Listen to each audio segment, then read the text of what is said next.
जय हिंद बच्चों। आज मैं आपको पाठ 4 पृथ्वीराज चौहान पढ़ाती हूँ। आपने पृथ्वीराज चौहान का नाम तो सुना होगा।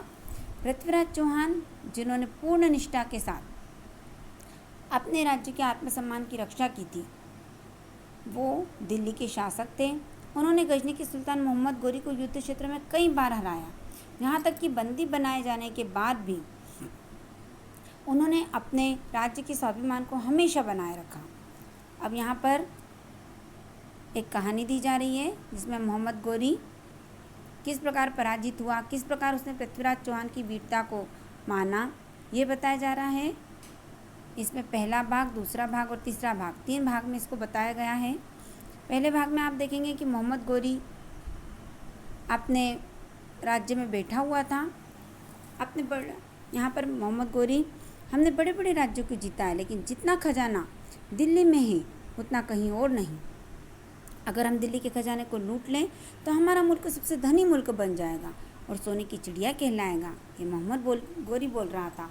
उस समय उसके मंत्री ने कहा, सुल्तान माफ़ी चाहता हूँ, दिल्ली के शासक पृथ्वीराज चौहान युद्ध कौशल में माहिर हैं। उनको पराजित करना लोहे के चने चबाने जैसा है। मोहम्मद गोरी, तो ठीक है, हम भी पृथ्वीराज चौहान की वीरता को देखना चाहते हैं। सेनापति दिल्ली पर हमला करने की तैयारी करो।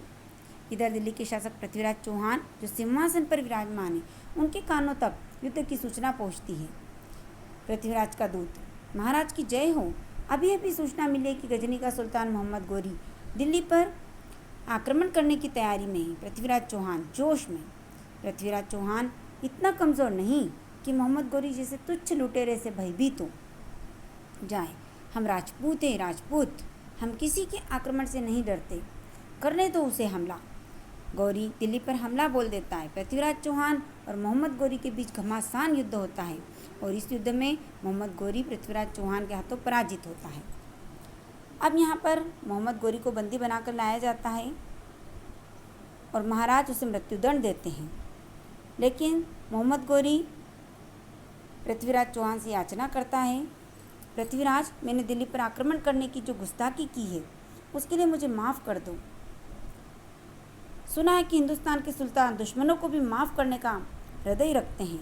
इस तरह से कहकर वो पृथ्वीराज चौहान से माफ़ी की गुहार लगाता है। मोहम्मद गोरी पृथ्वीराज चौहान के सामने गिड़गिड़ाने लगता है। चंद बरदाई, जो कि महाराज के दरबार में राजकवि के रूप में थे, वो कहते हैं कि मैं राजकवि के साथ साथ आपका मित्र भी हूँ। मुझे लगता है कि गोरी को क्षमा नहीं बल्कि मृत्युदंड देना चाहिए। पृथ्वीराज चौहान, चंद्रबरदाई, हम आपके सुझाव का सम्मान करते हैं, लेकिन अपनी गलती सुधारने के लिए हर किसी को एक मौका तो मिलना ही चाहिए। अतः मैं गोरी को क्षमादान देता हूँ। इस तरह क्षमादान पाकर मोहम्मद गोरी गजनी वापस लौट आता है, लेकिन वह अब भी अपनी हरकतों से बाज नहीं आता।